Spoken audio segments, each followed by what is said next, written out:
Present by दीवाना music परो।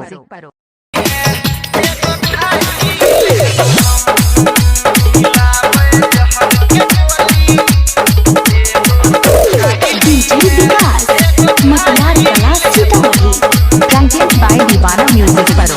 छियो हम मजबूर सुनै सुनै नर जान माई बाबू के करे नहीं पैबौ बदनाम।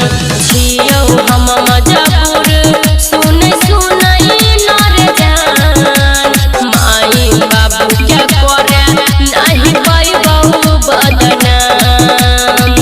तोरे छियो तोरे रहबो सातोरे जनम। लावे जहर के गोली सुन सुन के सनम। एगो तू खाइली है एगो खाई लेबो हम। लावे जहर के गोली सुन सुन के सनम। एगो तू खाइली है एगो खाई लेबो हम।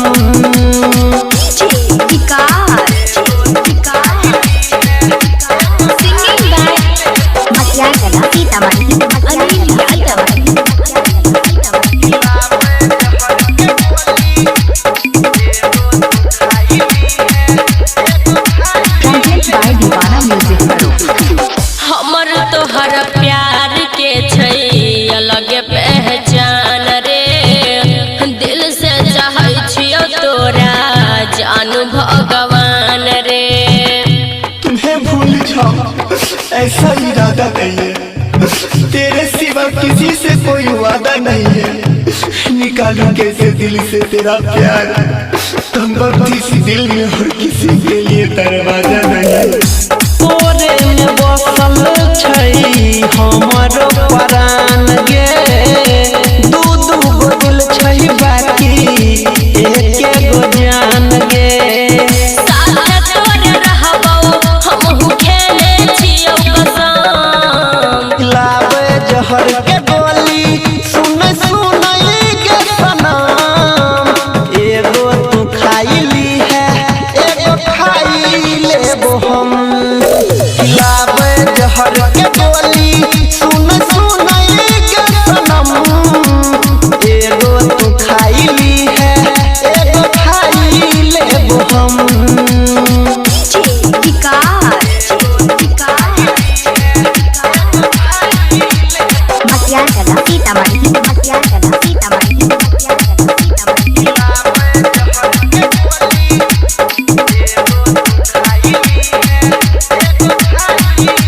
प्रेजेंट बाय दीवाना म्यूजिक परो। दुनिया के नजर में हम के लिए कसूर रे। तू मजबूर छही हमहु मजबूर रे।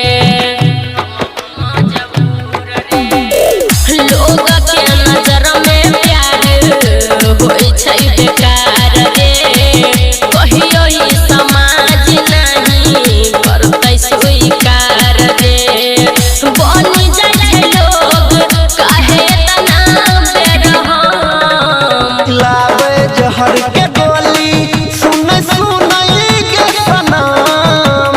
एगो तू खाइली है एगो खाई लेबो हम। लावे जहर के गोली सुन सुन के सनम। एगो तू खाइली है एगो खाई लेबो हम। प्रेजेंट बाय दीवाना म्यूजिक परो।